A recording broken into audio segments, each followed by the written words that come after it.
Hello. Welcome back to my YouTube channel.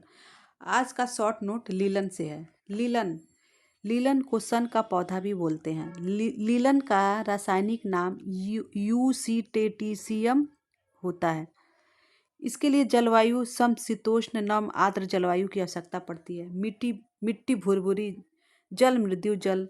बुआई अप्रैल से मई में की जाती है। पौधे की लंबाई 30 से 40 इंच होती है। प्राकृतिक जगत का सबसे मजबूत रेशा रेशम होता है और वनस्पति या सेल्यूलोजिक जगत का सबसे मजबूत रेशा लीलन होता है। अच्छी क्वालिटी के लीलन की पहचान नीले रंग के फूल से की जाती है और लीलन के फूल नीला लाल रंग के होते हैं। लेकिन जो सबसे अच्छी क्वालिटी का लीलन होता है वह नीले रंग के फूलों से प्राप्त की जाती है, फूलों वाले पौधों से प्राप्त की जाती है। लीलन एक वानस्पतिक रेशा है जो सेल्यूलोज से मिलकर बना है। सेल्यूलोज CHO परमाणुओं से मिलकर बने होते हैं। लीलन तने वाला पौधा होता है। लीलन फ्लैक्स के पौधे से प्राप्त किया जाता है। लीलन का तंतु प्राप्त करना कैसे प्राप्त करते हैं? सर्वप्रथम खेती करेंगे, हार्वेस्टिंग करेंगे, फिर तने से रेशे अलग किया जाएगा जिसको रैपलिंग की प्रक्रिया बोलते हैं। रैपलिंग की प्रक्रिया हेतु तंतु तैयार करने हेतु तने से बीज, पत्तियां व तंतु को अलग करना रैपलिंग कहलाती है। रैपलिंग के बाद रेटिंग की प्रक्रिया करेंगे जिसको गलाना बोलते हैं। फ्लैक्स के पौधों से तंतुओं को अलग करने की प्रक्रिया रेटिंग कहलाती है। रेटिंग 4 प्रकार से होती है: ओस द्वारा, पानी द्वारा, यांत्रिक द्वारा, रसायन द्वारा। ओस द्वारा डब रेटिंग कहलाती है। 4 से 8 सप्ताह लगते हैं। पानी के द्वारा गलाएंगे तो 10 दिन से 2 सप्ताह लगेगा। यंत्रों द्वारा मशीनों द्वारा गलाएंगे तो 25 डिग्री सेंटीग्रेड से 30 डिग्री सेंटीग्रेड ताप रखेंगे। और रसायनों द्वारा गलाने के लिए सोडास, ऑक्जेलिक अम्ल और सल्फ्यूरिक अम्ल की आवश्यकता पड़ती है। फिर लीलन के निर्माण की प्रक्रिया: संग्रह करेंगे। गलाए हुए तंतु को सूखने के बाद लंबे समय तक संग्रह किया जाता है। फिर तोड़ेंगे, इसको ब्रेकिंग करेंगे। ब्रेकिंग के दौरान जो छोटे छोटे टुकड़े प्राप्त होते हैं उसे चिप्स बोलते हैं। पीट कर अलग करना स्कचिंग कहलाता है। यह मशीन द्वारा किया जाता है। जो मिस्रवासी होते हैं लीलन को शांति व शुद्धता का प्रतीक मानते हैं और लीलन की भूमि मिस्र को मानी गई है। सर्वप्रथम लीलन का उत्पाद मिस्र में ही हुआ था। जो रूस देश है वहाँ लीलन का उत्पादन सबसे अच्छा होता है, इसलिए लीलन उत्पादन में प्रथम स्थान रूस है। और जो आयरलैंड है उसमें सर्वोत्तम किस्म की लीलन का उत्पादन होता है। लीलन उत्पादन में प्रथम स्थान रूस का है, लेकिन सर्वोत्तम किस्म किस्म का लीलन उत्पादन आयरलैंड में होता है। और आयरलैंड में 17वीं शताब्दी से लीलन का उत्पादन हो रहा है। लीलन एक वार्षिक पौधा है। लीलन के रेशों की सफाई करना हैकलिंग प्रक्रिया कहलाती है। अब लीलन को प्राप्त करने के लिए, लीलन के रेशे को तैयार करने के लिए कौन कौन सी प्रक्रिया की जाती है उसके बारे में पढ़ेंगे या जानेंगे। हार्वेस्टिंग, पौधों को उखाड़ेंगे। फिर रैपलिंग प्रक्रिया करेंगे। सुखाना व सफाई करना, रेशों की सफाई करेंगे। रैपलिंग और रेटिंग प्रक्रिया में सुखाएंगे और रेशों की सफाई करेंगे। फिर ब्रेकिंग करेंगे, तने को तोड़ेंगे। ब्रेकिंग और स्केचिंग की प्रक्रिया कूट कर या तोड़कर रेशा अलग करना कहलाता है। स्केचिंग, रेशों को नली या रॉड के अंदर से निकालेंगे। कॉम्बिंग, फिर रेशों को सीधा करने के लिए कंघी करेंगे। ये सारे टर्म हैं जो एग्जाम की दृष्टि से इम्पॉर्टेंट हैं। हैकलिंग, सफाई करना, रेशों की सफाई करना। स्पिनिंग, कताई करना होता है। कताई करने हेतु तंतु से तंतु जोड़कर धागा तैयार करना स्पिनिंग कहलाता है। कताई 2 तरह से होती है, शुष्क कताई और आर्द्र कताई। शुष्क कटाई जो होती है, ड्राई स्पिनिंग, उसमें खुरदरे व असमान व सस्ते प्रकार के वस्त्र तैयार होते हैं। इसके जो रेशे प्राप्त होते हैं वो खुरदुरे होते हैं और असमान लंबाई और रंग के होते हैं और इनके गुण अच्छे नहीं होते हैं, इसलिए इससे सस्ते वस्त्र बनाए जाते हैं। और जो आर्द्र कटाई होती है इससे नर्महीन मजबूत रेशे प्राप्त होते हैं और आर्द्र कटाई के लिए 50 डिग्री सेंटीग्रेड ताप की आवश्यकता पड़ती है।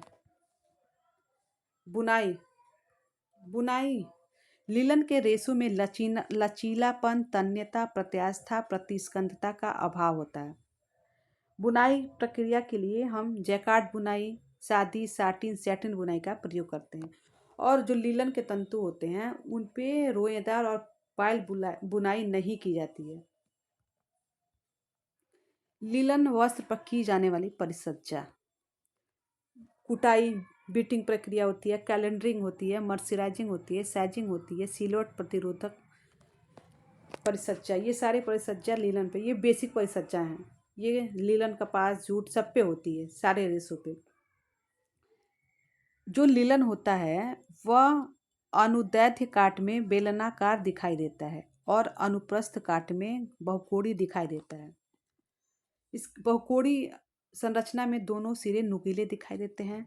इस तंतु में एक कोशिकीय मोटी दीवार होती है जिसमें ल्यूमेन भरा होता है। लीलन ऐसे होता है, गठीला गठीला टाइप का, और जो ये खाली स्थान होता है इसमें ल्यूमेन भरा होता है। बांस के समान दिखाई देता है लीलन का रेशा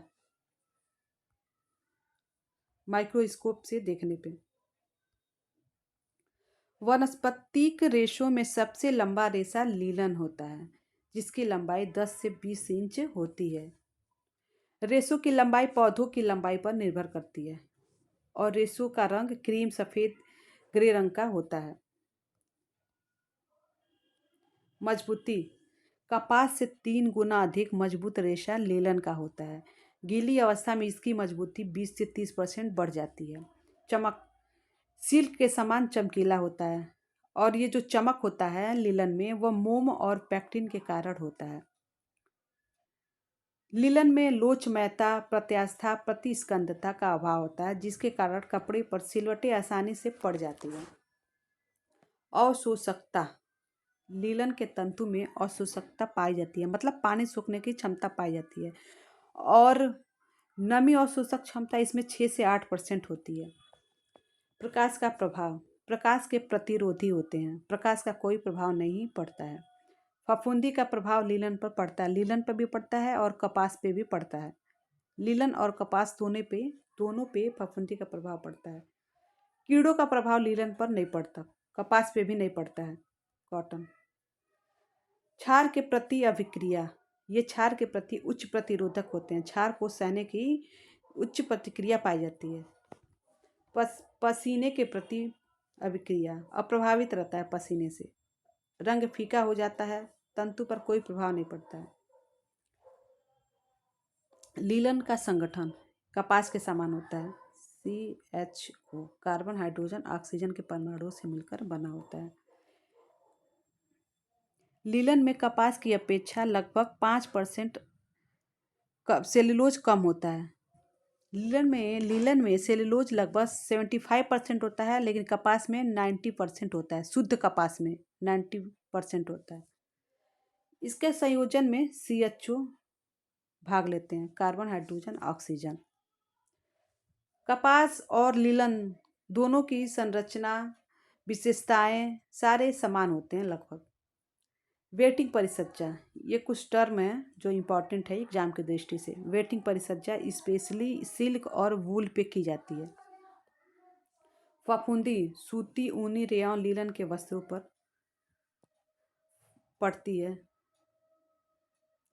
फफूंदी सूती, रेयॉन और लीलन पे पड़ती है, ऊन पे नहीं। फफूंदी ऊन पे कीड़े लगते हैं, ऊन के रेशों पे। वस्त्रों को फफूंदी और रोधक बनाने के लिए कुछ परिसज्जाएं की जाती है, जैसे साइजिंग। तो साइजिंग परिसज्जा में MgCl2, CaCl2, ZnCl2 से प्रक्रिया की जाती है। मैग्नीशियम क्लोराइड, कैल्शियम क्लोराइड और जिंक क्लोराइड, इन तीनों से प्रक्रिया करा के फफूंद और रोधक बनाया जाता है।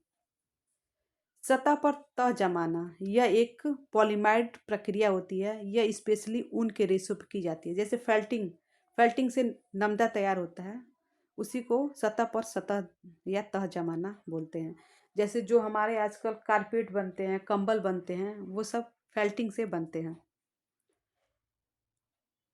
हेलोजेनाइजेशन, यह ऊन, स्पेशली ऊन पे होता है, वूल के रेशों पे, ऊन पे होता है, और इसमें क्लोरीन से, ऊन के रेशों को क्लोरीन से प्रतिक्रिया कराई जाती है।